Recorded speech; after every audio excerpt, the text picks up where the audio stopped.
What's up, Michigan fans? Welcome back to the Maize and Bluebeard podcast, your daily podcast for all things Michigan football, Michigan basketball, and all Michigan sports. I'm Chris. Thanks for being here. I appreciate you taking some time out of your day to talk a little Michigan Wolverines with me. We got a lot to get to, as you can see here. More front office hiring news. Over the weekend, of course, I talked about Ron Bellamy returning to Michigan, former wide receiver coach. Now there's more news.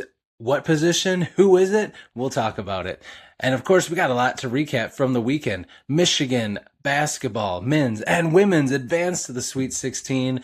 We got a Big Ten tournament championship team in another sport. And we'll look and see how baseball and softball did over the weekend as well. And we'll wrap it up with the question of the day results. All that and more on this episode of the Maize and Bluebeard podcast. Let's go blue and let's get to it.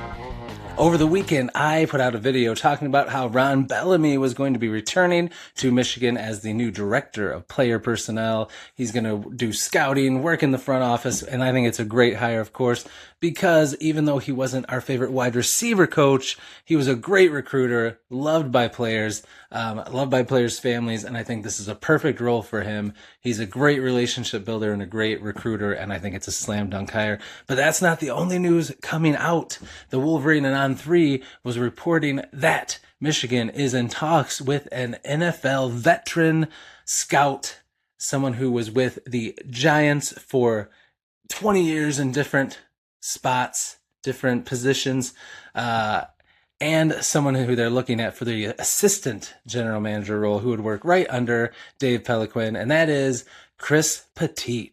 He was with the New York Giants organization for a long time in the NFL, and most recently as the director of college scouting. But it gets even cooler than that, because that already is cool. All that experience in the NFL, scouting college players, so he gets college players. He works for an NFL team, so he sees that transition. He knows what it takes to become an NFL player. He has NFL connections, college connections, great experience. That's awesome. But two more things are cool. One, after he left the Giants in 2022, he wasn't fired. He didn't leave on bad terms, but they had new management, new coaching staff, all that come in.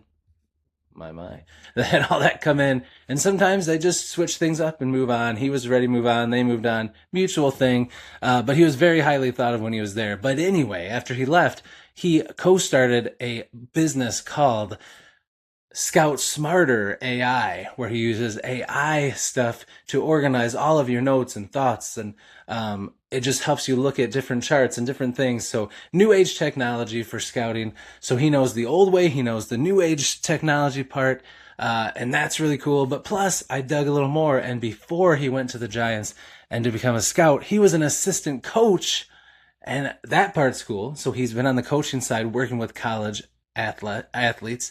But guess where he was a college assistant coach? At Wisconsin, in the Big Ten, in the Midwest.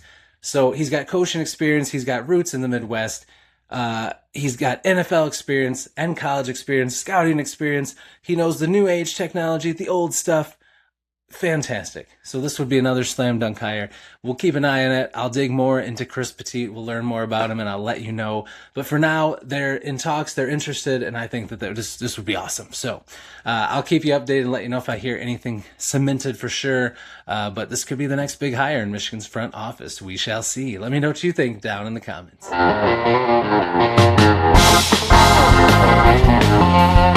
Men's basketball is heading back to the Sweet 16 as they defeated St. Louis 95-72. It was a fantastic game. St. Louis is a great team. They had a great game plan. They have some great players, but Michigan wore them down. They played another complete game from start to finish. Great energy, great defense, great offense, played together well, and another great performance across the board for all the players. Yaxel Lindenborg had a great game, just kind of took over finally in a game, had 25 points, 0 turnovers, was fantastic. Ade Mara, once again, great on both ends, defensively and offensively, just a beast. Morris Johnson was solid. Burnett showed up again, had some good baskets, and Cadeau had only 1 turnover, played great, had a bunch of assists, but he knocked down some threes as well and chipped in 12 points, so a great game for him. And then the bench, Trey McKinney, as always, played solid, played hard, and Roddy Gale brought the energy. He fell off the wagon shooting a little bit. The three-point shot did not go for him, but he still did great defensively. Will Cheddar didn't play much. I'm not sure why. I don't know if it was a coach decision based on if there was an injury we don't know about, if he wasn't feeling well, if he wasn't seeing the court well, if he was getting killed on defense maybe. I'm not sure why, but he only got a little bit of time. But it didn't matter because Michigan rocked, and they played a full game and they pulled away at the end and won. So it was fantastic. Cannot be more happy with the way that the tournament started. They're getting their swag back, they're getting their confidence back, and they're playing lights out right now. So as the time of recording this, Alabama and Texas Tech are getting ready to tip off. So we'll see. I'm not sure who's going to win that game, but Michigan will play the winner of that game Friday in Chicago. And as we get closer, I'll, of course, update you on that, and we'll do keys to victory and all that fun stuff. But for now, I'm excited. Michigan gets some time off. They get a breather, and I'm excited for that Sweet 16. And how about the Big Ten? Just rocking it out. Iowa just knocked out Florida. UCLA's playing UConn tough. Nebraska beat Vanderbilt, who I had Vanderbilt going to the Sweet 16, so my bracket's busted, but that's okay. I don't mind at all. Good for the Big Ten. Purdue is moving on to the Sweet 16. Of course, Michigan State's already made it. Michigan made it. So it's just the Big Ten's rocking it in the tournament. So fantastic stuff. But yeah. Go Blue, Sweet 16, the 7th straight tournament, not 7 straight years, but the 7th tournament Michigan's been in where they made it to the Sweet 16 or further, and that's impressive. For a school that's not a basketball school, as our rivals like to say, that's pretty dang good, and I'm pretty excited. So Go Blue, can't wait for Friday. The men's basketball team isn't the only Michigan basketball team headed to the Sweet 16. The number 2 seeded women's basketball team is also headed to the Sweet 16. They defeated NC State 92-63. They are on fire right now. They're going to play the winner of the Louisville, Alabama game, which has not happened at the time of me recording this. So we'll find out who they play and when, and as we do, we'll talk about it more. What a great run for the women's basketball team. I cannot wait to see where it ends up. They are playing very well, and I think they really have a shot to have a special run as well.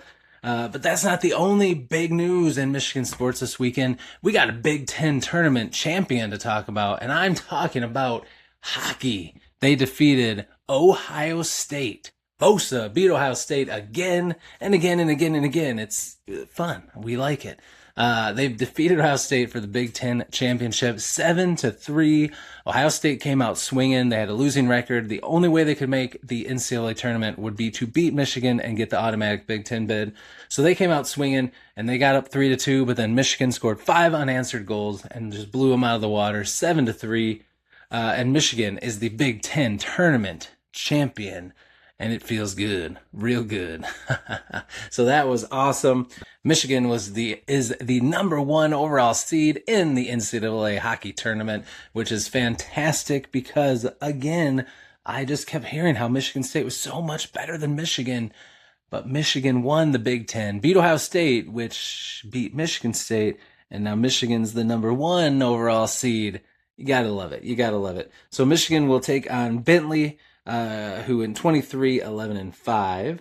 They will play Friday in New York, Albany, New York at 5:30 p.m. It'll be on ESPNU, so get ready for that. And then the winner of their game, which will be Michigan, they'll take on the winner of Penn State and Minnesota Duluth on Sunday. And whoever wins that game will move on to the Frozen Four, which will be April 9th through 11th in Las Vegas. So big weekend coming up. Michigan in the Sweet 16, men's basketball in the Sweet 16, women's basketball in the Sweet 16, and hockey starting off their tournament run, where by the end of the weekend, we could realistically have men's basketball in the Final Four, women's basketball in the Final Four, and hockey in the Frozen Four. How sweet it is to be a Michigan fan right now. Unfortunately, things are not as bright for the baseball and softball team. Michigan baseball started off the weekend with a 2-1 pitchers duel win over Nebraska, but they dropped Saturday 10-0, and they lost today in the rubber match 9-5. They took an early lead, but could not hold it, and now Michigan falls to 11-11 and 1-5 in the Big Ten. Not a great start. Things aren't looking great for this season, so we'll see how the rest of the year goes. There's still time to turn it around.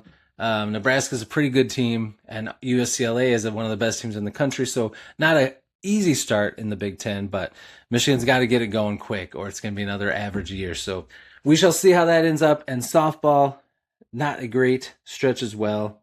They were taking on Washington this weekend. They lost the first 2 games of the weekend series, and they also lost the finale 10-7.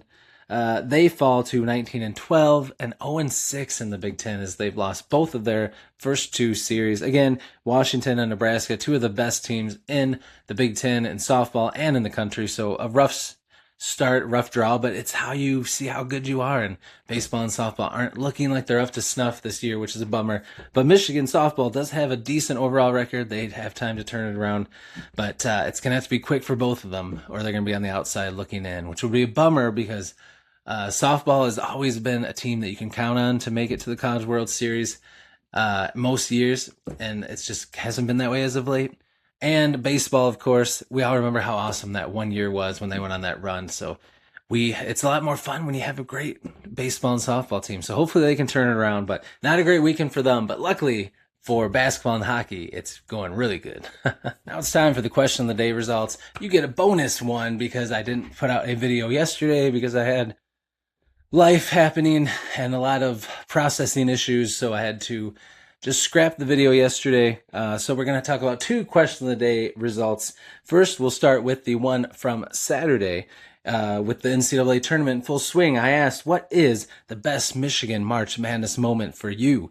You could pick from Jordan Poole's Houston buzzer beater when they defeated Houston. That was awesome. Trey Burke's huge 3-pointer against Kansas after that mad comeback they had. Or Ramil Robinson's clutch free throws for the national championship. Those were even bigger because he was a terrible free throw shooter, so they were super clutch. Or something else. Just let me know. I got the hiccups all of a sudden. Results are in, and here they are. As you can see here, the winner was Trey Burke's 3-pointer versus Kansas. I think we all remember where we were when Trey Burke just brought us back from the depths of defeat and continued that special season going and that run that should have ended in a national championship. We don't need to talk about the Louisville game. I don't want to talk about it. But that Kansas game was awesome, and that 3-pointer was magnifique. So I can't argue with that. The Jordan Poole shot was pretty awesome, and watching them celebrate after. And Ramil Robinson's free throws led to a national championship. Of course, that I didn't get to watch live.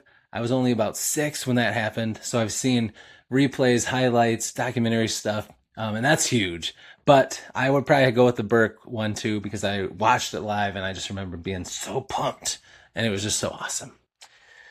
All right, next up, yesterday's, I asked, who will lead Michigan in tackles next year?